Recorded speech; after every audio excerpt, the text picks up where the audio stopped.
Yes, in fact, we actually have another case of a client. I think this was a married couple. I think they started, I'm going to say 5 years ago. I don't remember exactly, but or 5 years before they came to us. They had bought an apartment, right, in a huge building, and they were just owners of that apartment. And 2 years later, they sold the apartment, but a house or a duplex actually. And 2 years later, they sold that duplex and they've got a big, a multi-family. That they did that by not paying taxes through the 1031 exchange. Okay. So that's another thing that you can do. Welcome to the Real Estate Pros Show, where we interview real estate investing professionals from coast to coast, as well as the service providers that serve the real estate investing industry. Our goal is simple: share what's working now to help you improve and scale your business to the next level and meet the pros that can help you get there. Real Estate Pros is powered by Investor Fuel, America's leader in helping real estate investors and professionals build the business you need to live the life you've always dreamed of. Let's start today's show. Property insurance for real estate investors doesn't have to be difficult, but it does need to be there to protect you when you need it. MyInvestorInsurance.com not only provides insurance at 15 to 30% cheaper than traditional agencies, it's built specifically for real estate investors like you. You can set up an account in about 2 minutes, get quotes on properties, turn on and turn off insurance for your fix and flip or rental properties in around 2 minutes without having to talk to anyone directly, all through our portal. There's no better way or faster way to make sure you've got the coverage you need to protect you, and no more lengthy policies either. Once you're set up, you're billed monthly and prorated by the day for however long your policy is active. It's powered by MSI, the third largest independent MGA, with 1.5 million customers and more than $1 billion in cumulative premiums written. Get set up today in about 2 minutes at myinvestorinsurance.com/fuel. Welcome back to the Real Estate Pros Podcast. I'm Cody Crabb with Investor Fuel. Today I'm joined by Ana Garcia, who's a real estate CPA and tax strategist who's been helping investors keep more of what they make for over a decade. We're going to talk about how investors are overpaying the IRS, what they're missing when it comes to tax strategies, and how to actually structure things the right way from the beginning. So, Ana, thank you so much for joining us today. I think we're going to get some really helpful information. Thank you, Cody, for having me.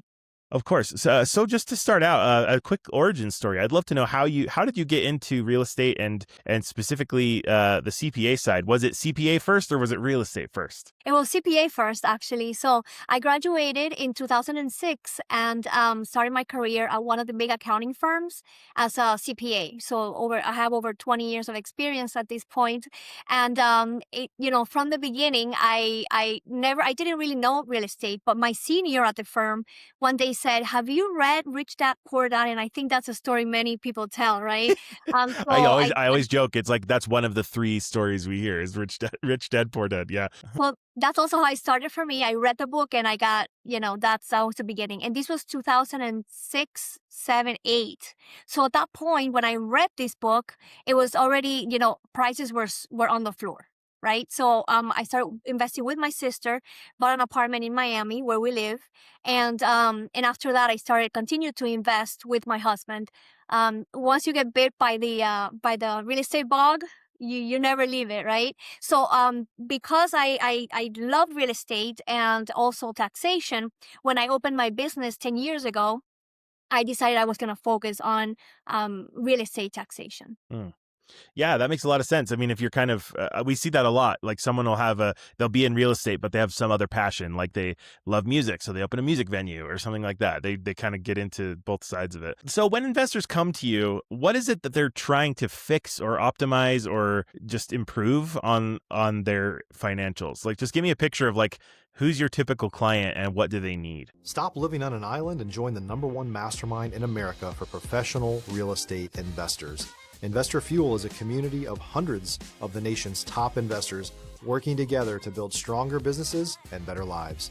In addition to the amazing community of real estate investors acting as a board of advisors for one another, Investor Fuel members have access to 100% funding on purchase and repairs for our members only, a health insurance program, and benefits and discounts that more than pays for the membership of most of our members, meaning it's actually costing you money to not be a member of Investor Fuel.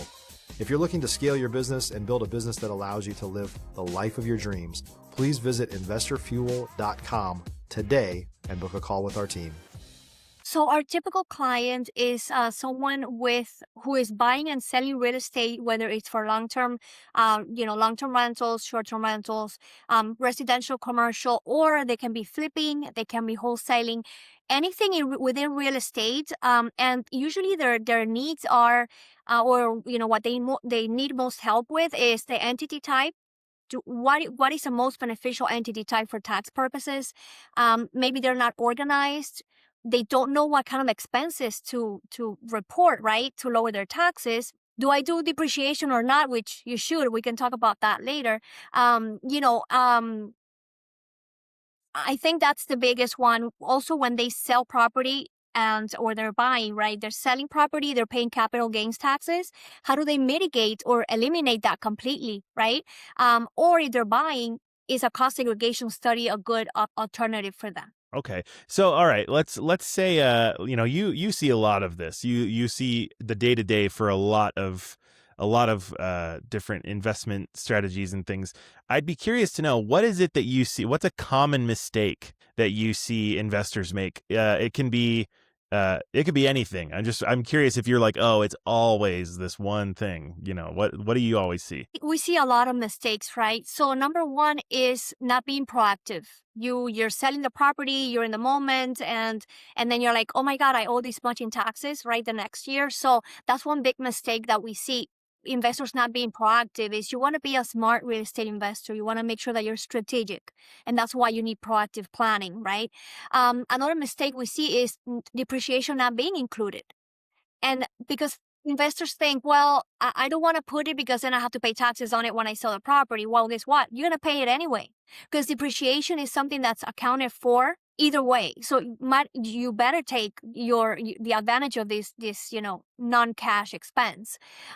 We also see people missing out on home office expenses. If you have an office at your home, and it doesn't have to be specifically, you don't need to have a specific office setting. It could be anywhere in your house, but that's, you can deduct interest on your home, a portion of it, electricity, HOA, right? A portion of that could be a business expense. Another thing that we also find people doing or doing actually, and not being necessarily beneficial to them, is the cost segregation when they don't necessarily qualify or they're not prepared to qualify. So we help investors make sure that the cost segregation deduction that they're trying to take is deductible, right? Because you have to have, it has to be, if it's passive income, it's not going to mitigate or reduce your W-2 income or your business income. So we have to make sure that we're helping the investor qualify for those expenses. So how early should someone be thinking about this? Like, is this something that you think about before you even are buying? Is this something you think about kind of as you think about selling? I'm curious, like, what point do you start preparing these things?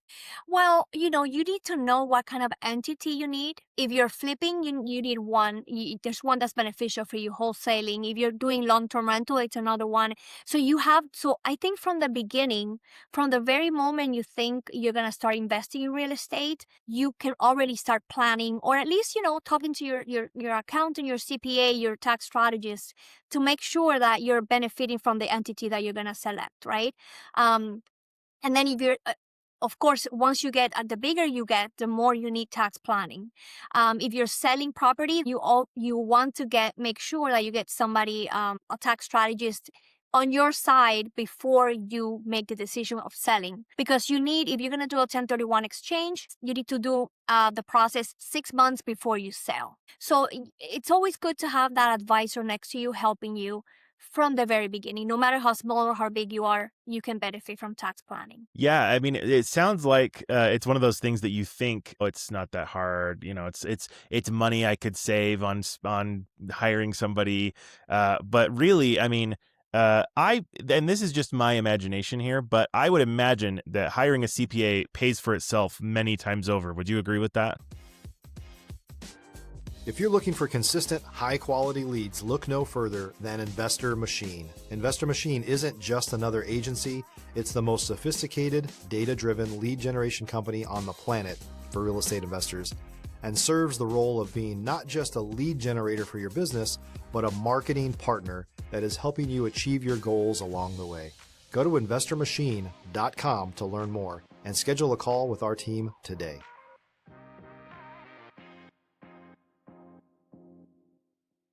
A 100%. 100%. And I'll tell you, a lot of people are using AI now to even do their bookkeeping, and we see so many mistakes that cost them thousands of taxes. Yeah, that's the thing. Like, AI is great. AI is good. I would say AI is probably better for getting you ready to go to a CPA because then it's like, gathering things and whatever. But like, yeah, you're right. At this point, there's too many mistakes. There's too many variables that if CPA can get to know you and your goals, importantly, I think that's another thing that we don't talk about. So what's something that somebody does, let's say they've got a goal in the future, to, okay. Yeah, here's a better way to ask this.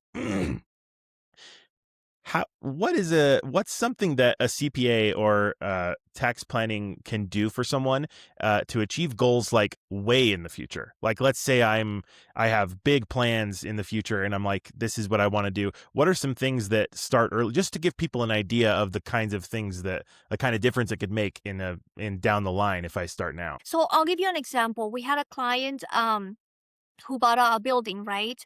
And we did the cost segregation. He met the requirements to qualify for the deduction, and because of those savings, he was able to get $70,000 off of his taxes. Okay. Wow. And with that, he's like, you know what? I'm looking for the next property. And then a year later, he was buying another multifamily. So that is the power of tax planning, right? We also have another case where we had a client somebody come to us. They became our client after that. They had done a cost segregation study, but because they didn't qualify, they were not getting the deduction on their taxes. So they had paid money invested in a strategy that didn't really make sense at that point. And then we got him ready to really take advantage of those losses that were just sitting there on the tax return without being really productive. It sounds like that a lot of this is just kind of sitting on the table, and you really need the expertise to know exactly where to get to. So, yeah, thanks for digging in there, because I think it's important to point out, like, some of this stuff it's easy. You just don't know about it because that's not your expertise. Do you have any other examples of this? Because I feel like that's something that you would see quite a bit. Yes, in fact, we actually have another case of a client. I think this was a married couple. I think they started, I'm going to say 5 years ago. I don't remember exactly, or 5 years before they came to us. They had bought an apartment, right, in a huge building, and they were just owners of that apartment. And 2 years later, they sold the apartment, but a house or a duplex actually. And 2 years later, they sold that duplex, and they've got a big a multifamily. That they did that by not paying taxes through the 1031 exchange. Okay, so that's another thing that you can do. And we have a lot of people say, well, Ana, I don't really want to. I want to sell my property. I don't want any more. I don't want to deal with the tenants, the toilets, and the taxes. Yeah. We do have other options also where you sell your property, put it into some investment that's more passive, still real estate, and you're getting income, but you're deferring your taxes. And if there's a lot of there's also the opportunity zone funds. If you put money into an opportunity zone fund, and we're getting into another strategy I had mentioned before, then you can even forget about paying taxes altogether if you keep your asset or your investment, if it's just a fund, for as long as the IRS requires, which is, it used to be 10 years. Now they're trying to change the law to be a shorter period of time. Gotcha. Most of my questions now are going to be, the answer is basically just going to be, call a CPA and they will let you know. But just to kind of give people an idea, like what. I love this. Well, yeah, exactly. What would be, how does someone know what path makes the most sense for them? The whole 1031 versus going more passive. I mean, I'm just, how does someone even start to think about that? If you're a new or newer real estate investor looking to launch or grow your real estate investing business, please check out Investor Fuel Club. It's a coaching community, but unlike anything you've ever seen before. And you can actually partner with members of our mastermind from coast to coast on deals right in your market. There's no better opportunity to build a consistent business than to literally partner with pros to help you avoid costly mistakes, avoid the need for capital to do deals, and help you eliminate your fears as you're starting your business. Learn more about Investor Fuel Club at investorfuel.com/club. Well, so it really depends on a case-by-case basis, right? That's why it's so important that you contact a CPA. And more importantly, because not all CPAs are tax strategists, you need a tax strategist, okay? Someone that will really know about all these strategies, that will really look at your situation. Are you a W-2 employee? Do you have a business? Are you a full-time real estate investor? What kind of investor are you? Are you flipping? Are you wholesaling? Are you doing long-term rental? And that's how you're going to get your answer. Yeah, I think that's kind of what I was getting at, was like, yeah, every situation is so complicated just because everyone has different goals, different financial positions, different everything. And so knowing what your situation is, I think, is the most important. So here's a good one, because I mean, you're not going to be everybody's CPA. If somebody's looking for a CPA to help them with this stuff, what would you suggest that they look for? Well, I think, when you're talking to a CPA, number one, being a tax strategist, like I said, right? They have to know tax planning, because a lot of CPAs don't know the strategies, even the basic ones like home office deduction, depreciation. We see a lot of mistakes. So that would be number one. Make sure they're certified by the AICTP, which is the American Institute of Certified Tax Planners. Okay, that's number one. Then you want to make sure that they're listening to what you're saying. They're listening to your goals. They're asking about your goals, your challenges, that they're reviewing your taxes. That's the first thing we do when we talk to someone is send me your tax return. We evaluate it and we tell the person what opportunities are being missed and how much deduction we think, they're missing out and how much taxes they could save. And then just, it comes out like we talked before, you have to have this connection with your CPA and your tax strategies. You want to make sure that this person, you connect well with them, that you understand what they're saying, that you agree with their values, etc. So. Absolutely. Yeah. I think the values thing too. I mean, it's just like any relationship in this industry. Like, it's important to find somebody that kind of gets you, like that you can work with and that you trust, and that, it's, you don't think they're giving you answers just to feed their bottom line and things. So, everything you said, I think that's great. Okay. So, let's say people want to work with you. Who would you recommend? What situation would they be in for you to be an ideal person to work with? And how should they reach out to you? So anyone really buying real estate, anyone considering a 1031 exchange, somebody that doesn't know if the cost segregation is a good strategy for them, anybody that just we're going through tax season right now, anybody who's just crazy scared because they owe a ton of money to the IRS. Anybody also doubting that their CPA is really providing the strategies. We see this a lot. My CPA is, I'm telling my CPA the strategy and, they have no idea. So anybody just doubting that they're really taking advantage of the tax code, which is super beneficial for real estate investors, can give us a call and we'll be able to help them. That's great. I'm excited to see if people get through to you, because it seems like you'd be really helpful. So can you give me what's your website? So they can they can go to our website. It's Ana B. Garcia CPA.com. That's ANA B as in boy GARCIA CPA.com. Gotcha. And we'll have that linked in the show notes. If you don't want to type that out, you can just do a little click and you're there. So, Ana, thank you so much for joining us today. This has been really helpful. And thanks again to our audience as well for listening. If you got something out of this, and I'm sure you did, please go ahead and hit subscribe, like, comment, do all the things. And we'll see you on the next episode of Real Estate Pros. Ana, once again, thank you and have a good one. Thanks for joining us for today's Real Estate Pros show. You can learn more about the amazing benefits of the Investor Fuel Mastermind community, including surrounding yourself with hundreds of other rock stars, 100% financing for your deals, and members-only discounts from vendors you're likely already using that, as a member of Investor Fuel, will save you more than the cost of your membership. Visit investorfuel.com to learn more. If you're interested in joining us as a guest of this show, please visit investorfuel.com/pros to apply. You can also check the show notes for access to free resources, how to get access to world-class lead generation, and much more. Don't forget to subscribe so you never miss another episode. Have a great day. We'll see you on the next show.